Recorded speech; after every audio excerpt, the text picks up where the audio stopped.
Oke, Assalamualaikum. Waalaikumsalam warahmatullah. Min. Oh iya, sebentar background saya ganti dulu. Bekas tadi.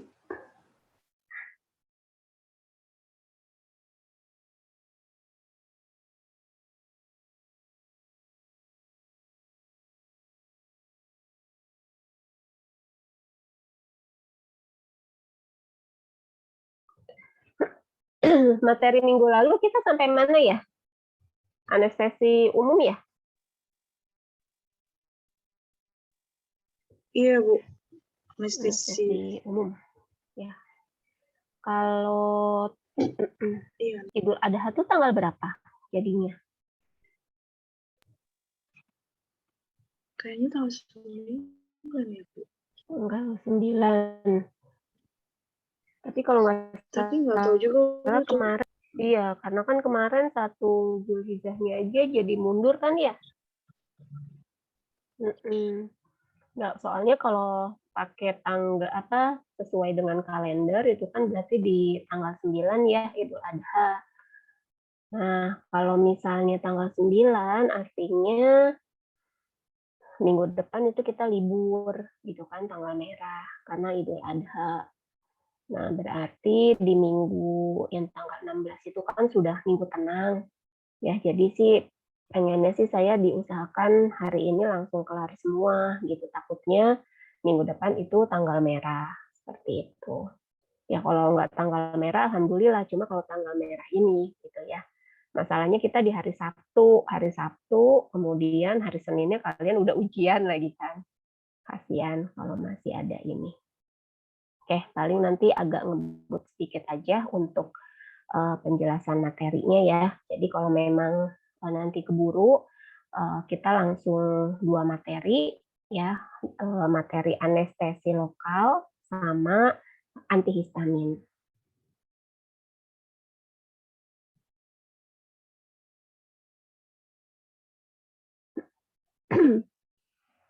Oh iya, materi saya belum upload ya.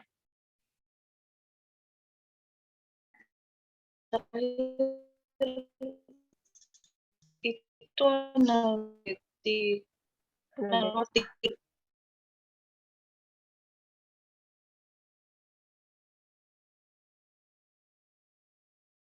Oke, jadi untuk materi hari ini yang pertama tentang anestesi lokal. Ya, di materi yang sebelumnya itu kan ada anestesi umum, ya. Kalian udah tahu beda antara anestesi lokal dan anestesi umum. Anestesi umum dia gimana? Kalau anestesi umum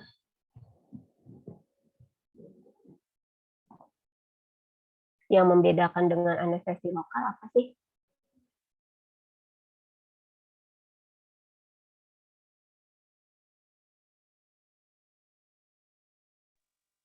Ruang kerjanya ya, Bu. Kenapa ruang kerjanya? Kalau anestesi umum itu lebih luas ya, Bu. Lebih luas. Maksudnya lebih luas tuh sampai gimana? Sampai menghilangkan kesadaran. Oke. Kalau yang lokal? Kalau yang lokal mungkin hanya bagian-bagian tertentu yang menjadi tujuannya, Bu.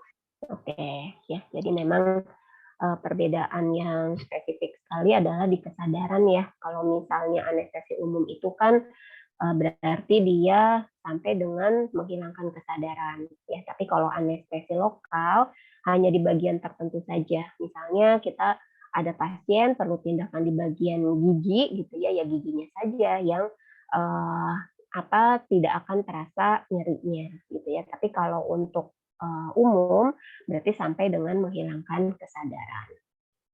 Oke, kemudian ini adalah pustaka yang saya pakai ya. Kemudian kita masuk ke definisinya. Anestesi lokal itu obat yang menghasilkan keadaan anestesia setempat. Ya, jadi menghilangkan rasa nyerinya itu di bagian tertentu saja. Ya, dengan cara memblok penghantaran saraf secara reversibel. Anestesia setempat merupakan hilangnya rasa atau fungsi gerak pada bagian tubuh tertentu. Anestesi setempat digunakan setempat lokal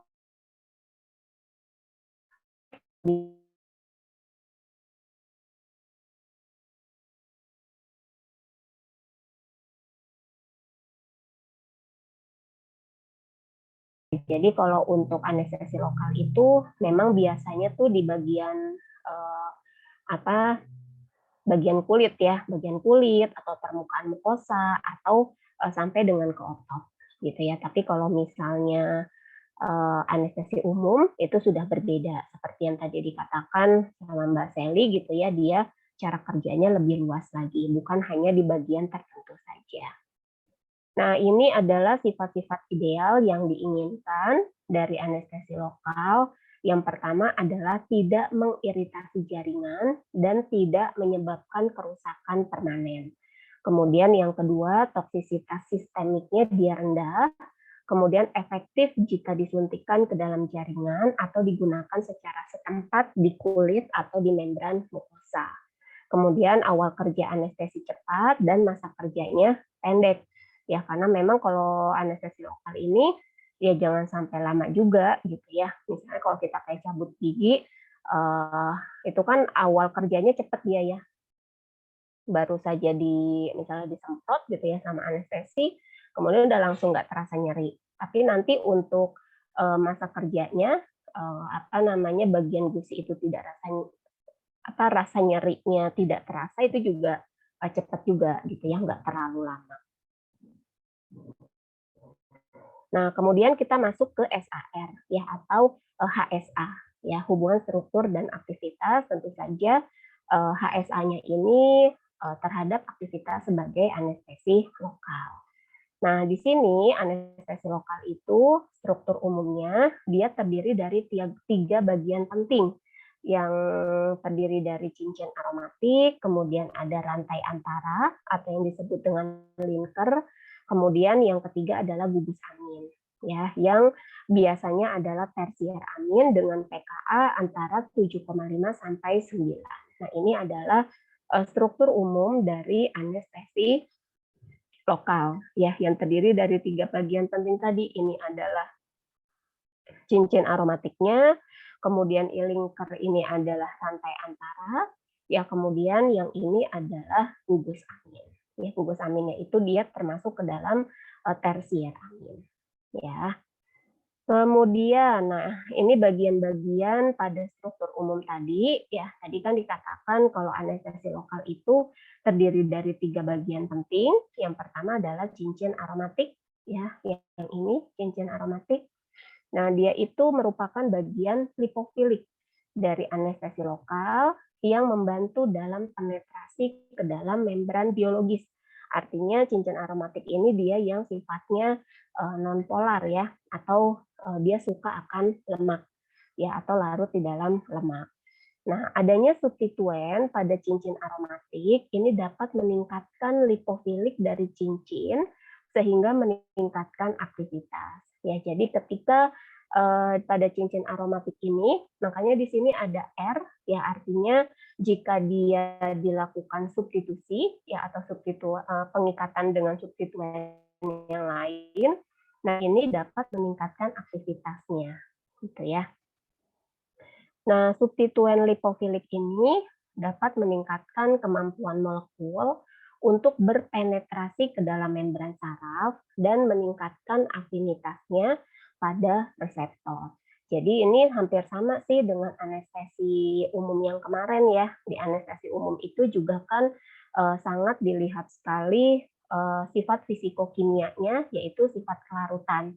Ya, di mana pada anestesi umum pun walaupun dia mempunyai struktur yang sederhana gitu ya, tapi dia mempunyai kelarutan yang tinggi di dalam lemak, nah maka senyawa tersebut dapat memberikan aktivitas sebagai anestesi atau memberikan efek narkosis gitu ya. Nah untuk untuk anestesi lokal pun itu sama ya. Jadi memang kelarutannya di sini yang dilihat ya, ada bagian lipofiliknya.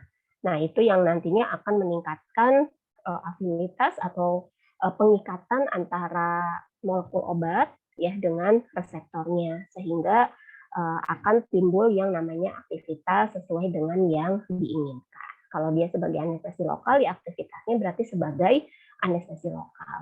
Ya, jadi kesimpulan yang ada di cincin aromatik ini, ketika pada cincin aromatik itu ada penggantian gitu ya, atau adanya pengikatan suatu substituen, ya itu dapat meningkatkan aktivitasnya. Kemudian rantai antara. Rantai antara atau linker ini biasanya adalah suatu ester atau gugus amida sepanjang rantai hidrofobik dengan panjang yang berbeda-beda. Umumnya apabila jumlah atom karbon pada rantai antara meningkat, maka kelarutan dalam lemak, kemudian ikatan protein, durasi, dan toksisitasnya juga akan meningkat. Ya, linker itu berarti yang tadi ya. Nah, di tengah-tengah ini berarti yang linker ini, yang tengah-tengah ini dia bisa berupa suatu ester ya, atau juga bisa gugus amida. Nah, ester dan amida ini merupakan bioisosterik yang memiliki kemiripan dalam hal ukuran, kemudian bentuk dan struktur elektroniknya. Kemiripan dalam struktur kimia ini menandakan bahwa ester dan amida memiliki sifat ikatan yang sama dan biasanya berbeda hanya pada stabilitasnya di in vitro dan in vivo. Ya, kemudian molekul yang memiliki rantai antara berupa amida ini ternyata dia lebih stabil ya dibandingkan dengan ester karena memiliki waktu paruh yang lebih panjang dibanding dengan ester. Ya, jadi walaupun rantai antara ini bisa berupa ester atau amida, ternyata kalau dilihat dari waktu paruhnya, ya si amida ini jauh lebih stabil, gitu ya, dibandingkan dengan ester. Kemudian bagian yang terpenting yang ketiga dari struktur umum anestesi lokal adalah gugus amin atau nitrogen. Nah, anestesi lokal umumnya mempunyai nitrogen tersier ya dengan pKa antara 7,5 sampai 9,5. Pada pH fisiologis molekul akan berada pada bentuk kation dan bentuk netral. Nah, teori hubungan struktur aktivitas anestesi terbaru menyatakan bahwa anestesi yang terikat pada reseptor anestesi dalam kanal natrium adalah bentuk terionisasi. Kemudian molekul berpenetrasi ke dalam membran sel dalam bentuk kation. Di dalam sel molekul akan mengalami keadaan setimbang dan terionisasi menjadi bentuk kation kembali. Bentuk terionisasi inilah yang kemudian terikat pada reseptor anestesi. Kemudian berdasarkan struktur kimianya, anestesi lokal dikelompokkan menjadi dua, yaitu kokain dan isobramin. Nah, kokain dan isobramin ini dia termasuk ke dalam golongan alkaloid. Ya, kokain adalah ester aminoalkil benzoat, sedangkan isobramin adalah turunan 2 aminoalkil indol.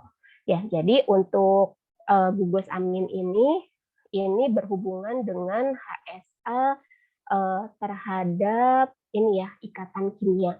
Jadi ikatan kimia itu kan seperti yang sudah kalian ketahui ada macam-macam ya. Ada yang namanya ikatan kovalen, kemudian ada yang namanya ikatan ionik, ya. Kemudian ada ikatan apa lagi? Hidrogen, ikatan van der Waals, ikatan dipol-dipol.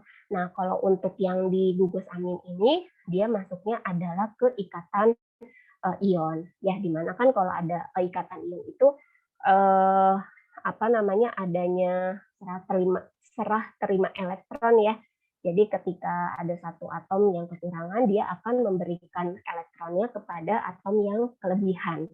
Gitu ya. Nah, ketika si atom ini sudah menyerahkan elektronnya, maka dia akan menjadi suatu atom yang bermuatan positif, ya, yang disebut dengan kation. Kemudian kalau yang menerima elektron, maka dia akan bermuatan negatif. Ya, jadi teori yang ada di sini itu berdasarkan ikatan ionik. Ya. Nah, salah satu senyawa yang aktif memberikan suatu aktivitas biologis gitu ya, itu ada yang senyawanya ini dalam bentuk terionisasi, kemudian ada juga yang dia tidak aktif dalam bentuk terionisasi. ionizasi gitu ya. Tapi kalau untuk yang gugus amin ini berarti dia senyawa yang aktif dalam bentuk terionisasinya.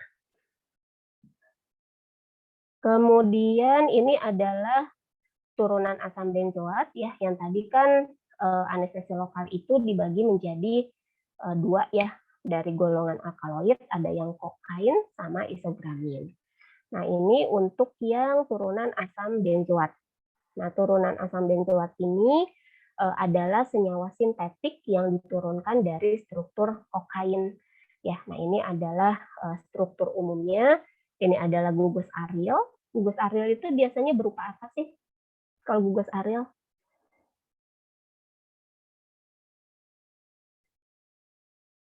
Gugus aril dia biasanya berupa apa tuh? Berupa siklik ya, Bu. Siklik ya, atau rantai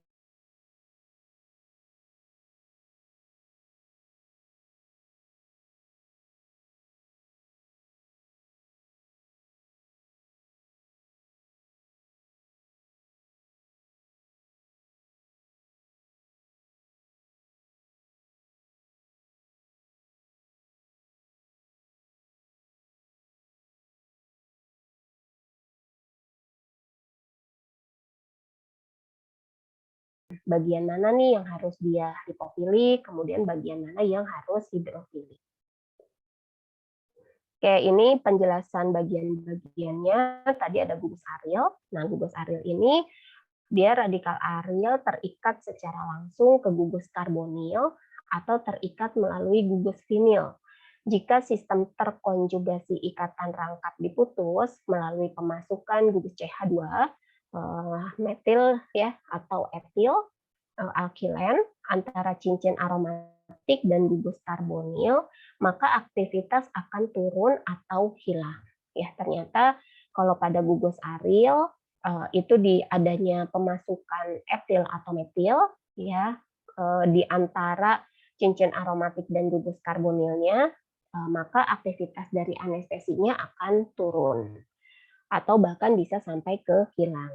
Kemudian ester-ester asam karboksilat alisiklik dan aril alifatik bersifat aktif, kemudian konjugasi gugus aromatik dengan karbonil, ini akan meningkatkan aktivitas anestesi setempat.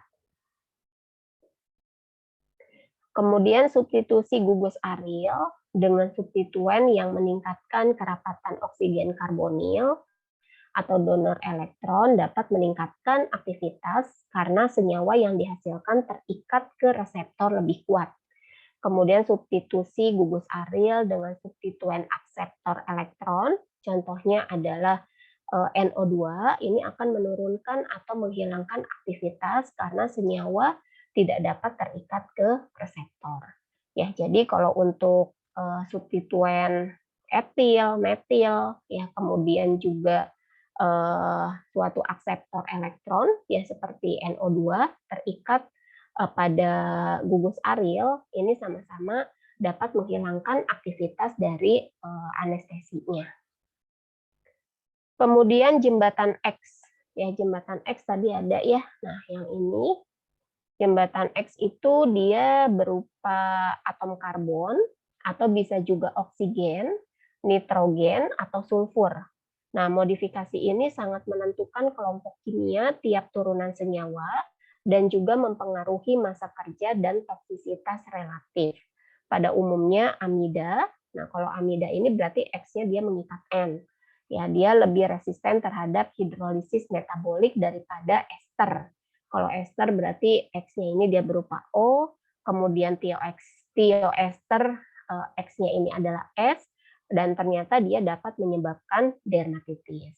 Kemudian resistensi turunan amida terhadap hidrolisis ini ditingkatkan oleh efek sterik gugus metil pada posisi orto gugus amida yang memberikan halangan sterik terhadap serangan pada karbonil. Ya, jadi penambahan gugus metil pada posisi orto ya itu dapat menghalangi sifat steriknya. Nah, biasanya kalau dia sudah menghalangi berarti itu akan mempengaruhi ke aktivitas dari anestesinya.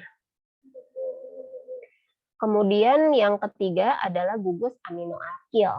Nah, kalau gugus aminoalkil ini tidak penting ternyata untuk aktivitas anestesi setempat, tetapi dapat digunakan untuk membentuk garam yang larut dalam air. Nah, tadi kan dikatakan kalau untuk yang golongan ini lipofilisitas ya dan hidrofilisitasnya itu harus seimbang. Ya, makanya di sini ada bagian yang harus larut gitu ya di dalam airnya, yaitu gugus aminoaksid. Oke, sebentar ya, azan dulu.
Oke, kita lanjutkan.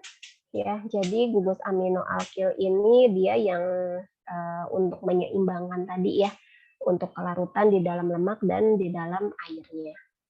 Nah, gugus amino ini dianggap bagian hidrofilik ya, artinya dia bagian yang larut dalam air.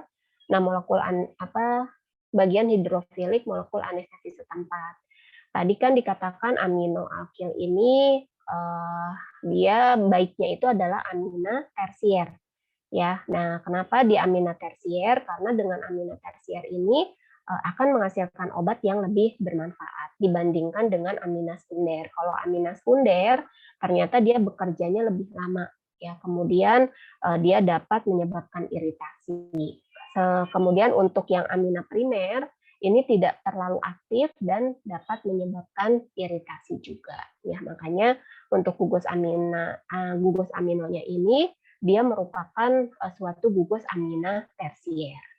Nah, kemudian untuk gugus alkil yang merupakan rantai penghubung terikat ke jembatan X, terutama mempengaruhi kelarutan relatif dalam lemak, ya, atau koefisien distribusi. Kemudian ini adalah turunan yang lidokainnya. Nah, ini struktur umum dari lidokain. Kira-kira bedanya apa dengan yang tadi?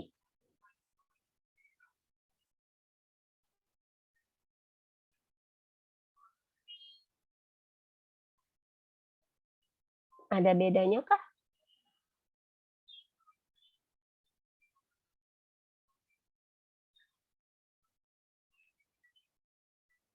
Apa kira-kira?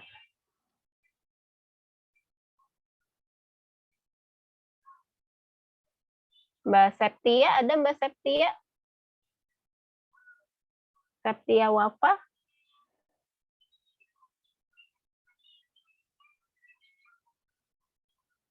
Ya, Mbak Septia nggak tahu nih ada atau nggak di belakang layar ya.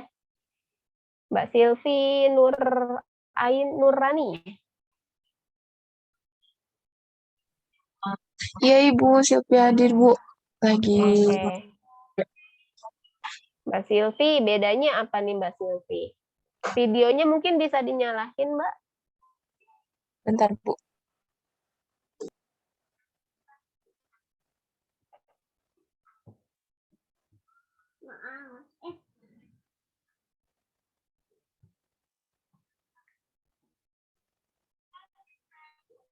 Kecilin, kecilin.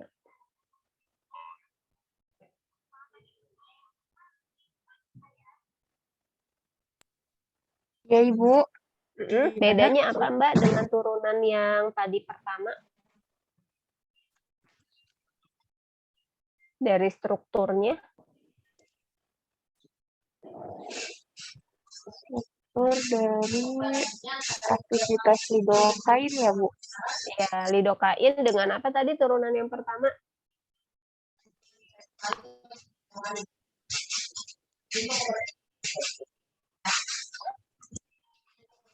Ada yang memperhatikan kah kira-kira bedanya di mana?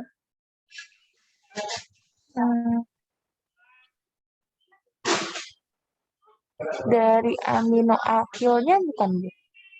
Aminoakilnya, kenapa?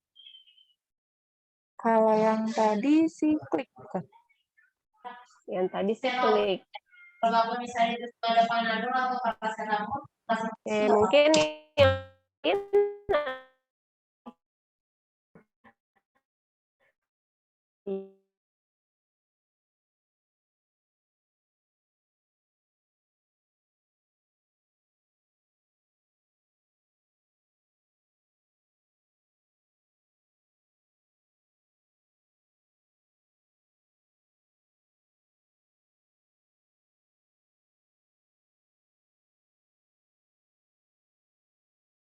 mengikat salah satu substituen, nah itu dia disebut dengan fenil, gitu ya.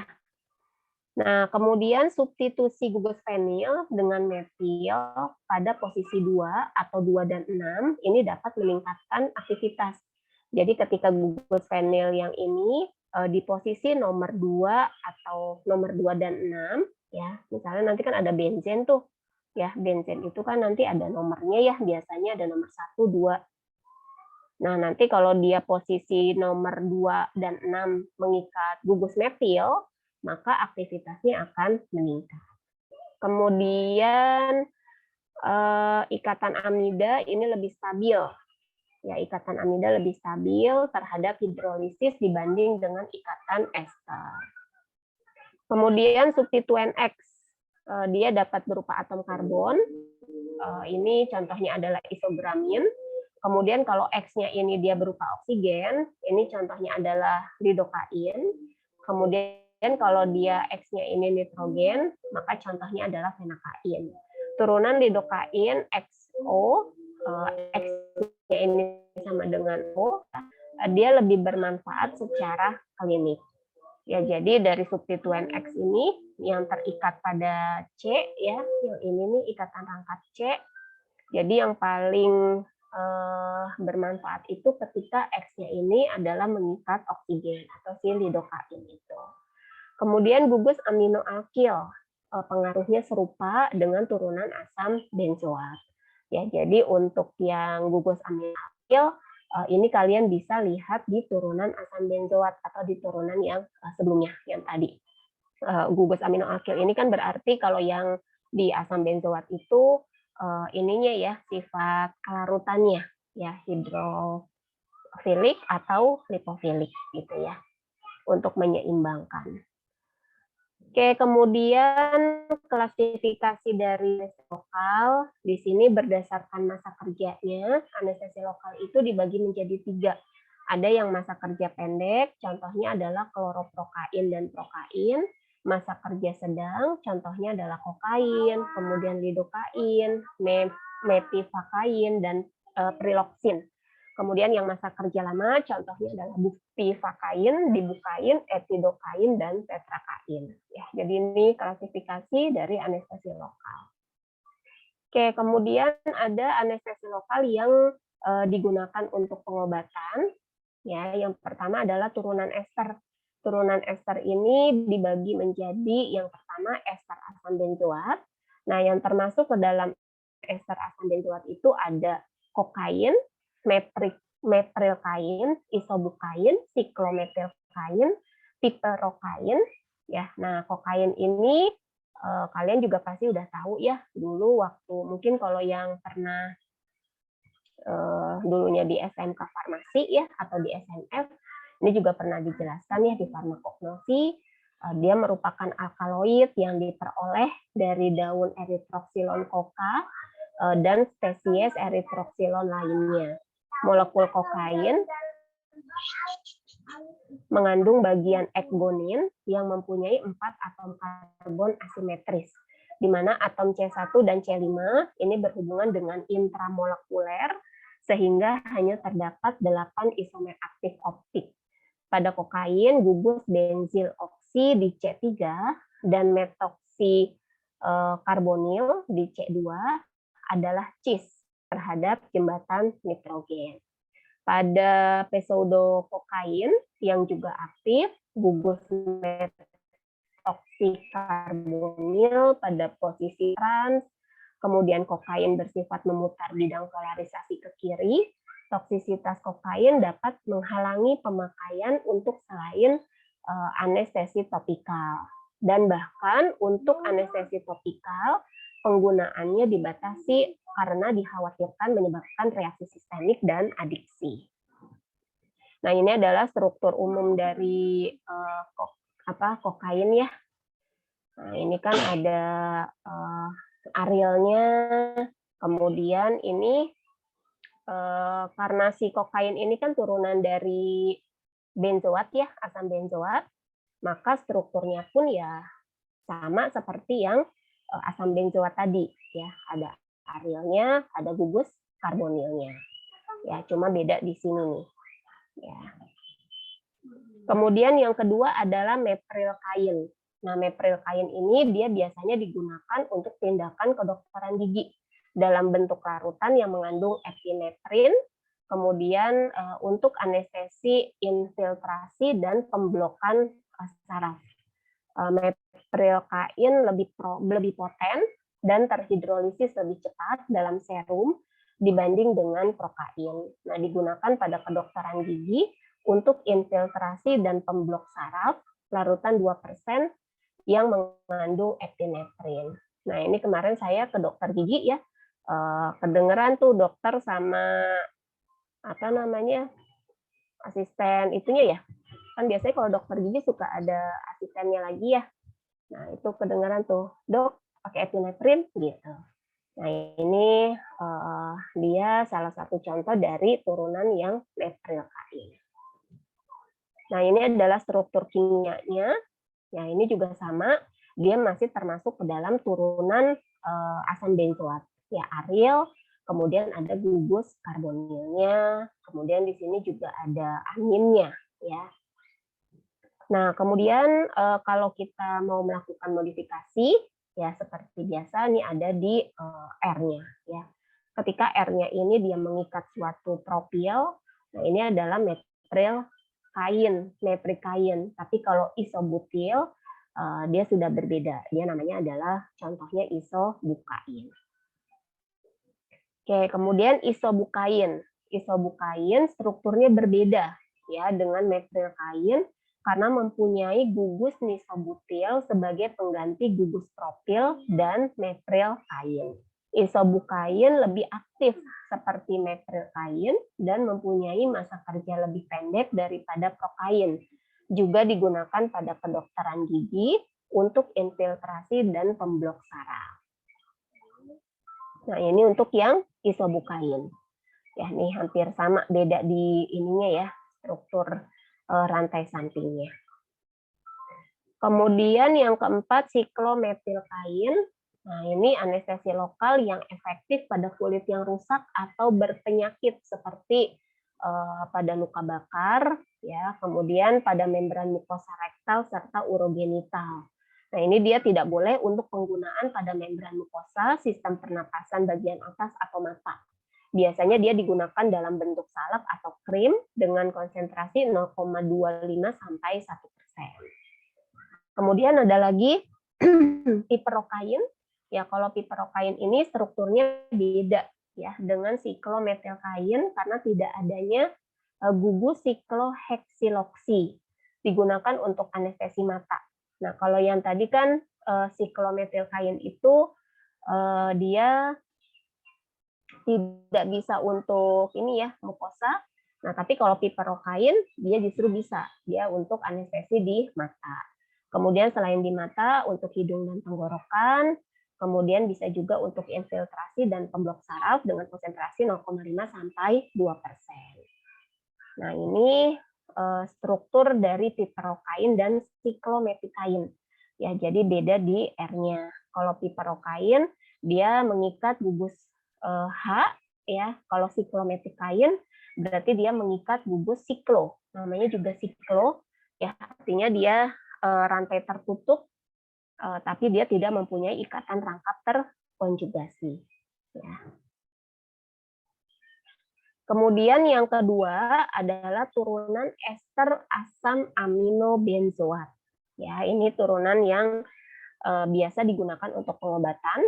Ya, jadi untuk turunan ini tidak boleh digunakan bersama dengan turunan sulfonamid karena dapat terjadi inkompatibilitas. Ya, berarti ketidakcampuran ya farmakologi. Produk hidrolisis adalah asam para-aminobenzoat atau yang dikenal dengan PABA. Kemudian sulfonamid merupakan penghambat PABA dalam biosintesis asam dihidrofolat. Ya, jadi kerjanya itu berlainan. Ya, kalau ketemu dengan turunan sulfonamid. Kalau sulfonamid itu dia menghambat PABA, nah justru kalau yang anestesi dia tidak, gitu ya. Makanya ini tidak boleh digunakan secara bersama karena akan terjadi inkompatibilitas itu. Nah, anestesi lokal yang merupakan turunan ester asam aminobenzoat ada benzokain, prokain, klorprokain, dan tetrakain. Nah, ini struktur dari ester asam benzoat ya. Ini seperti biasa nanti berbeda di R1, R2, dan R3.